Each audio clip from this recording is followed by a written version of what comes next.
ত্রয়োদশ জাতীয় সংসদ নির্বাচনকে সামনে রেখে নোয়াখালী ৪ সদর সুবর্ণচর আসনে বাংলাদেশ জাতীয়তাবাদী দল বিএনপি মনোনীত সংসদ সদস্য প্রার্থী মোহাম্মদ শাহজাহানের ধানের শীষ প্রতীককে বিজয়ী করতে মহিলা উঠান বৈঠক অনুষ্ঠান অনুষ্ঠিত হয়েছে।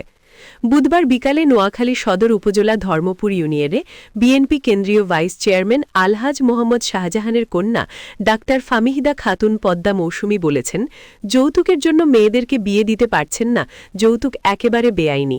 মোহাম্মদ শাহজাহান যদি নির্বাচিত হন, উনি এগুলো একেবারে প্রশ্রয় দেবে না।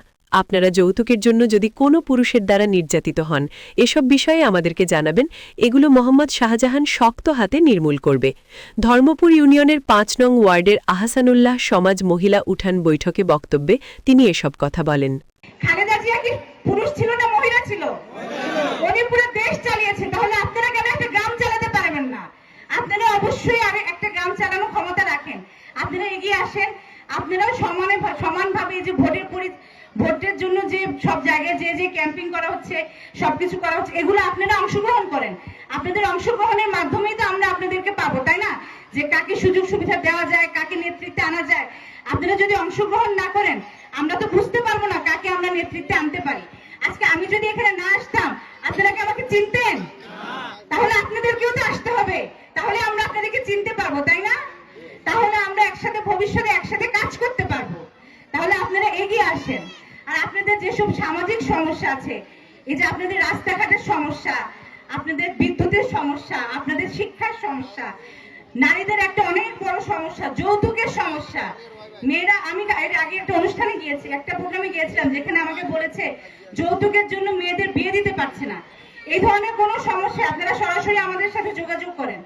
যৌতুক একেবারেই বেআইনি, এবং এই ধরনের বেআইনি কোনো কিছু মোহাম্মদ শাহজাহান যদি আসে, আপনাদের সেবা করার সুযোগ পায়, উনি এগুলো একেবারে বরদাস্ত করবে না, উনি এগুলো কোনোভাবেই প্রশ্রয় দিবে না। আপনারা যৌতুকের জন্য যদি কোনো সমস্যায় থাকেন, আপনাদের পরিবারে যদি আপনাদের প্রতি কোনো অত্যাচার করা হয়, পরিবারের পুরুষ সদস্য দ্বারা যদি আপনারা অত্যাচারিত হন, সেগুলো আপনারা জানান।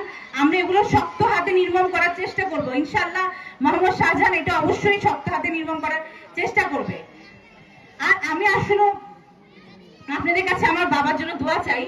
আমার বাবা তো খুব অসুস্থ ছিল, আপনারা সবাই দোয়া করেছেন, আল্লাহর রহমতে উনি সুস্থ হয়েছে। এখন এটা আল্লাহর একটা বর্ধিত আয়ু দান ওনাকে।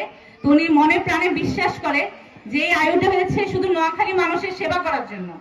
উনি যখন খুবই অসুস্থ অবস্থায় ছিল, তখন উনি লিখে লিখে শুধু আপনাদের খবর নিত, নোয়াখালীর কি অবস্থা, নোয়াখালীর বাসীর কি অবস্থা, এটা নিয়ে উনি চিন্তিত থাকতো। তো আপনারা ওনাকে অবশ্যই সেবা করার সুযোগটা দিবেন। আমি চাই আমার বাবা যতদিন বেঁচে থাকে, যারা আপনাদের মাঝেই থাকে, আপনাদের একজন হয়ে থাকে। উনি আপনাদেরই একজন, উনি কোনো নেতা না, উনি কোনো শাসক না, উনি আপনাদের সেবক। আপনারা এটা বিশ্বাস করেন, আপনারা ওনাকে নিজের পরিবারের মুরব্বীর মতো মেনে নেন। উনি তো এখন বয়স হয়েছে, উনি আপনাদের পরিবারের মুরব্বী, আপনারা ওনাকে মুরব্বী হিসেবে মেনে ওনাকে সেবা করার সুযোগ দেন। আমি আশা করবো আপনারা আপনাদের এই সুযোগটা দিবেন, তাই না? ওনাকে আর আপনারা দোয়া করবেন যাতে ওনার পরিবারের সদস্য যারা আমরা আছি, ওনার ছেলে মেয়ে, ওনার লিগেসি আমরা যারা আছি, আমরাও যাতে আজীবন আপনাদের পাশে থাকতে পারি। আপনাদের সুখে দুঃখে, আপনাদের যে কোনো সমস্যায় আমরা যাতে আপনাদের পাশে থেকে আপনাদের সাহায্য করতে পারি। আপনাদের সুযোগ সুবিধাগুলো কিভাবে আরো বাড়িয়ে দেওয়া যায়, কিভাবে আপনাদেরকে আধুনিক শিক্ষা, চিকিৎসা এগুলা আমরা সরবরাহ করতে পারি, সেগুলোর জন্য যাতে আমরা আজীবন নিজেরাই কাজ করতে পারি আপনাদের পাশাপাশি থেকে, সেই জন্য আপনারা দোয়া করবেন, ঠিক আছে?